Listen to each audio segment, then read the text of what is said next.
When one goes to war with the green-skinned armies of the orcs, one of the most noticeable and fearsome aspects of facing against the Horde will be the sight of thousands of ramshackle, oil-belching vehicles, rusted fighter jets, and gigantic walking mechanical contraptions. In addition, the vast array of odd and bulky weaponry is truly bewildering, especially when you bear witness to the continuous streams of red-hot lead and arcing missiles, which continuously sputter out from their brutish barrels. Now, it does not take a genius to work out that many orcs are rather intellectually challenged, so it poses an important question. Who builds these terrible constructions for them? Well, the answer to this is rather simple, and it would be the mech boys. These mechs, sometimes known as mechaniacs, or to the feral orc tribes as boiler boys, are responsible for all aspects of building orky contraptions. They seem to be blessed with a natural gift for engineering, and appear to display a ravenous interest towards inventing, constructing, maintaining, and tinkering with their mechanical tools. One might even begin to wonder how it is that an orc could ever have mastered the skills of engineering. This question may even border on insulting to those of you who consider themselves as engineers, but nevertheless, today we shall be exploring the crude ingenuity of the mechs. Firstly, I shall attempt to cover their technological acumen, before dissecting the vital role which they play within Orky society. Finally, I shall go into the raw details of one of their strangest contraptions which has been encountered within the galaxy, the Shokk Attack Gun. To begin, let us attempt to explore the intellect of these mechs. To some degree, all orcs have an instinctual grasp of the technological workings within their machines and tools, and the true reasons towards this ability are often debated by Imperial Magos biologist agents. The leading theory behind this innate skill is that in the ancient days of the galaxy, the masters of the orcs, known as the Brain Boys, imbued their genome with artificial and experimental strands of DNA to provide them with somewhat of an intellectual advantage. These fragments seem to have provided the orcs with a hard-coded understanding of technology, allowing a mech to take apart and rebuild a complex engine even if he has never been taught how to. Now, an important point to mention is that not all orcs possess these fragments. There are thought to be genes which imbue a sense of medical acumen, as are found in the Pain Boys, or genes which give a poignant understanding of raising grots, as would be seen in the runt herders. The next theory, which has been somewhat discredited by senior biologist agents, is that the mechs are not actually proficient engineers at all, and the fact that their equipment can even work as expected is solely due to the combined psychic power of the entire orc species.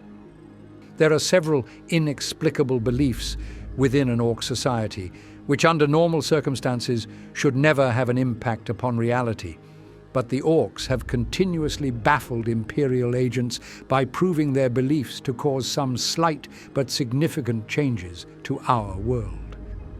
The prime example of this would be the orc mantra of "Red Ones go faster." I do not need to explain to you all how preposterous this is, and yet, time and time again, orcs who have painted themselves or their vehicles red do actually appear to move faster. This concept can be extended towards their equipment as well. When Mechanicus tech priests have recovered any so-called technology from the orcs, upon studying them, they often find their inner workings to be nothing but a box of loose bolts, rusted scraps, and severed, crude circuitry. The tech priests can seldom force these tools to work as intended, since they appear to have never worked at all, so we must ask how they were functioning when in the hands of an orc. This brings us back to the psychic theory. It reads that if the orcs believe the mechs to be good at engineering and that they believe in their tools being functional, then the tool will work. This theory would be incredibly difficult to prove.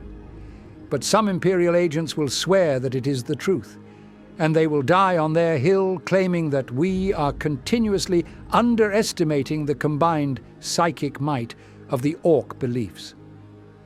Now, with the two theories having been laid out, you may choose as to which you ascribe to, but knowing the truth would provide us with no advantages. We cannot convince the orcs that their technology does not work, since it is obviously functional to them, and some of their machines clearly show some quite advanced features, which operate on a rather complex level. So there has to be some engineering ability held within the mechs. In any case, they will use their technological prowess throughout their lives, emboldening the tribe with whatever tinkering they choose to do. Now that we understand the root of their abilities, let us explore the actual mechanical know-how of the mechs. They show a clear obsession towards building whatever crude and brutal contraptions they can, and their workshop floors are always littered by half-finished projects of jagged metal and loose cabling. As previously explained, the mechs do have some innate understanding of basic engineering, and oftentimes they will use this to pursue their passions in tinkering, jury-rigging, and generally attaching new tools onto whatever frame they have found. No two constructs within an orc camp will ever be the same, since the mechs will always find new spots to weld a fancy missile launcher, a new engine, or a grot-flinging device, regardless of whether or not it makes the vehicle more functional. Similarly, weapons are never safe from the crazed eyes of a mech. They will look upon a gun and ask the important questions of, why are there not more triggers? Why does it not have 3 more barrels? Why does it shoot bullets instead of rockets? And why is it your gun and not mine? As such, they will furiously modify their guns into becoming mighty tools of indiscriminate destruction, which often pose just as much of a threat to themselves as it does to the enemy. Huge shooters have been spotted with parts of alien weapons having been haphazardly attached to the ends of their barrels. Missile batteries have been soldered onto the frame, and even the iron sights may be replaced with small chairs for grots to sit upon, where they attempt to point out creeping enemies amidst a battlefield. The knowledge and skills of the mechs does not end at simple vehicles or weapons, as the wonders of Orky manufacturing will end only with the aspirations of the mech himself.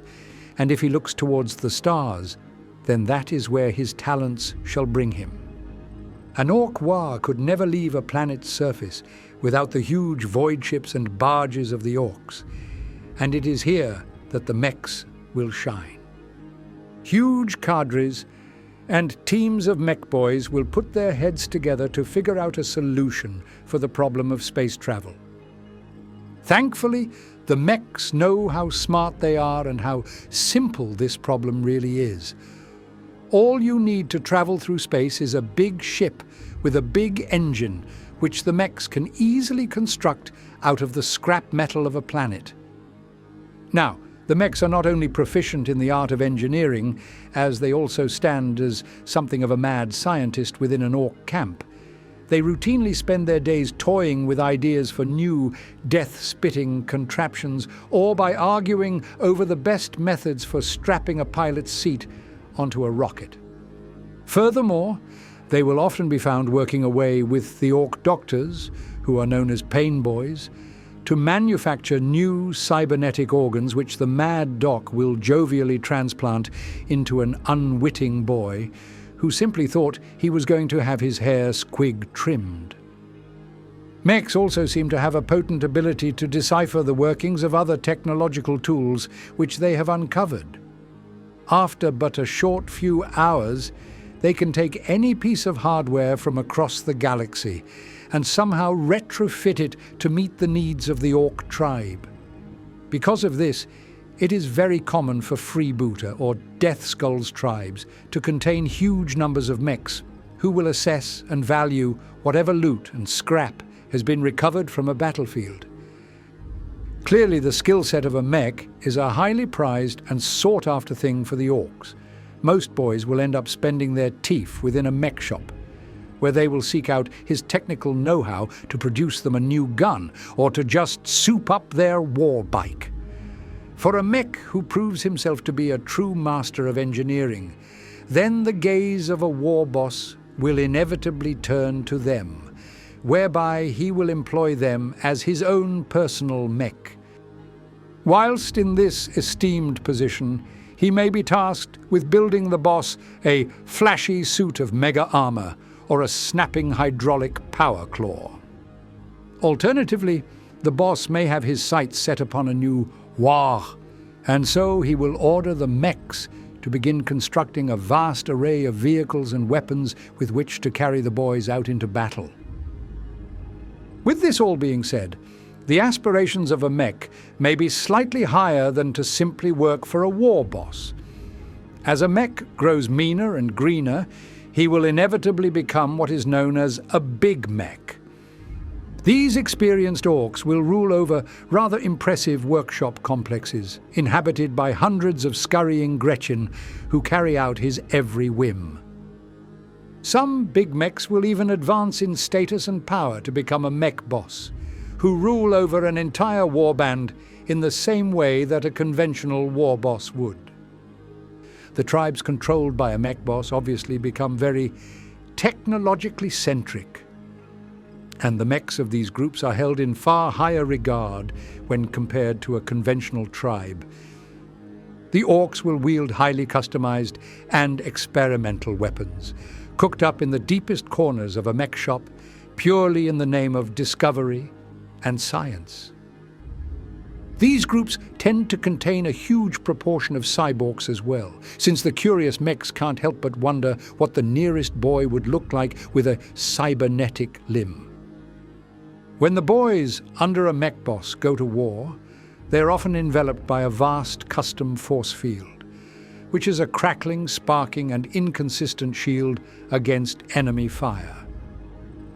Some mech bosses may eschew the use of boys entirely, favouring the strength of tin over that of flesh.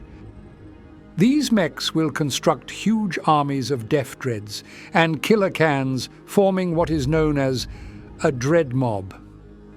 These are walking mechanical canisters which contain within them a permanently wired-in and attached pilot who will tend to go a little stir-crazy from being locked inside a metal can for so long.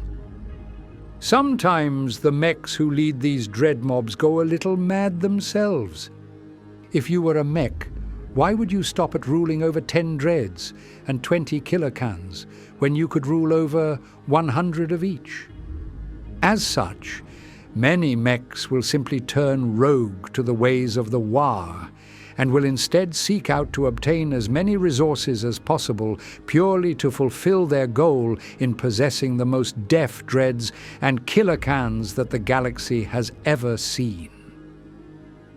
Now that we understand a little more about the mechs themselves, let us delve into a mech shop and investigate the gubbins and knickknacks which exist within them. These workshops, with their eclectic piles of hazardous wonders, are veritable treasure troves of ingenuity.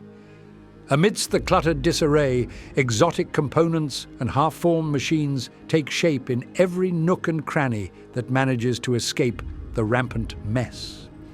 The walls will be utterly coated with overlapping tool boards, displaying hundreds of gigantic spanners, rusted ratchets, disjointed nail guns, smouldering torch cutters, arcing welders, blunted knives, broken hammers, sparking electrical equipment, bent nails, twisted cogs, and even more crude tools for the mech to play with. These have all been tailor-made for the mech's calloused and gnarled hands, and they will be used until something vital snaps or breaks off, at which point the mech will solemnly retrofit the prized tool as yet another component to be added into a new creation. The ceilings will dangle with chains and joints holding up trucks and war buggies to allow the mech to access their sputtering engines or broken axles. Meanwhile, the floors are slick with black oils and glimmering petrol, causing many poor grots to slip and fall into some gutter, much to the delight of the ruling mech. Despite the obvious fire hazard of these workshops, there is seldom found to be any kind of fire alarm or sprinkler system. This makes a lot of sense to the mech, however, for why would he waste valuable components on fighting a fire when he could use them to build a new gun instead? Oftentimes, the mech will be occluded by a field of dense cigar smoke, the exhaust of whatever engine he's working on, strange aerosols of oily mist, and the drifting particles of metallic dust kicked out by the whirring mechanical saw blades as they slide through crude metal plates. The mech himself will be utterly coated in a layer of soot and grime, with his boots being in a far worse state than would be found on even a citizen upon Katakan. For the mech, though, he simply loves this existence. He cares not for the dirt, as it simply adds some flavor and charm to his creations, and he will gleefully work deep into the night, churning out new mechanical creations all the while. The same, however, cannot be said for his grot companions. Within the workshops, there will exist hundreds of lowly grots, Gretchen, and snotlings who have been enslaved by the mech to enact his maniacal wishes. They will choke on the heavy fumes which eat into their feeble lungs. Their weak arms can barely hold up the mech's tools, leading many to be crushed under the weight of various objects around the lab. Many constructs within the Mekshop will continuously spin or walk about, almost as if they have some form of free will. And these machinations will simply squash any inattentive grots who did not see the half-formed, deaf dread walking towards them. Some rooms of the Mekshop will exist as storage facilities, and these will be utterly rammed with Orky tools of war. Countless numbers of sluggers and shooters will fill these armories to the point of bursting, leading to many weapons to simply spill out onto the streets for the boys to steal. Other storerooms will be filled with stick bombs and gigantic warheads, which will occasionally explode, reducing half of the tribal grounds to smouldering ash, much to the displeasure of the ruling war boss. Many mech shops will be attached to a parcel of land owned by the adherents towards the cult of speed.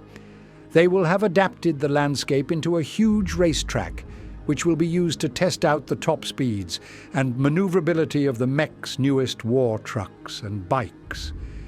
The roaring sound of engines will screech through an orc camp, and the vast occlusive clouds of thick black smog will billow out of both the machine's engines as well as the mech shop itself.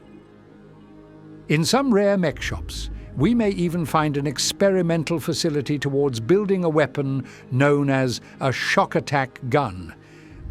This is perhaps the most bizarre and dangerous weapon ever invented by the orcs, but it stands as a true testament towards the skills of engineering which is possessed by the mechs, for it exists not only as a potent cannon, but also as a small portal into the warp. It appears as a huge vacuum tube, which connects to a heavy frame of bolted metal, and at its barrel there is a huge spinning contraption of cogs and wheels, which accelerate a strange trio of glowing orbs towards incredible speeds. As an object moves through the funnel, the weapon will produce a small warp portal, which accelerates and transfigures the object towards whatever point the mech has aimed at. Most mechs see it as wasteful to shoot pieces of metal with this tool, as they find themselves to get far better results from using snotlings as their choice of ammunition. These unfortunate creatures will be exposed to the snatching horrors of the warp, who would greedily consume the little green treat if he wasn't being propelled at such high speeds that not even a demon could steal him. As the snotling emerges on the other side, they have completely lost their minds and entered into a state of pure, psychotic rage whereby the only thing their puny brains can focus on is the innate urge to survive. Now, due to the strange nature of the warp, it is possible for the snotlings to emerge not near their target, but within them.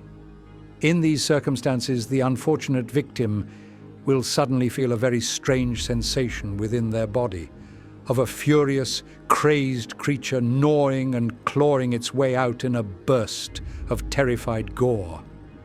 Meks who use these weapons are often closely associated with runt herders, who keep vast chain gangs of snotlings by their side to be used as a constant source of ammunition for the strange gun. In rare circumstances, groups of several big mechs may bring their Shokk Attack Guns to bear as a combined battery, and with a horde of snotlings by their side, they will unleash blasts of untold havoc across a battlefield, leading to an incredibly unpredictable level of destruction to their enemies. The Shokk Attack Gun is far from perfect, and to call it reliable would be a flat-out lie, which even the mechs would acknowledge. Sometimes the gun can simply malfunction and open a gaping portal to the warp, which will suck in the mech, half of his boys, and then rapidly close, leaving just an empty echo of reality in its place. Similarly, the weapon may open the warp portal far from its intended target, or it will shoot the mech in place of his snotling army, resulting in a very confused enemy battle line having to deal with a disgruntled mech who can't understand why he has appeared there without his tools. This shall bring an end to our investigation towards the ORK MEKS. These odd boys are a pivotal and vital component of any orc tribe, and without them it is doubtful that a Wa would ever reach its true level of potential. While many orcs may see a mech as a slightly untrustworthy git who only seeks to scam them out of their treasured teeth, they still acknowledge and give thanks to him, for who else could mount a new shooter onto his fancy truck? It is quite rare for a boy to ever get the exact item which he requested from a mech, but whatever it is that the mech constructs for him, it is certainly a tool which will aid the boy in his oncoming Wa.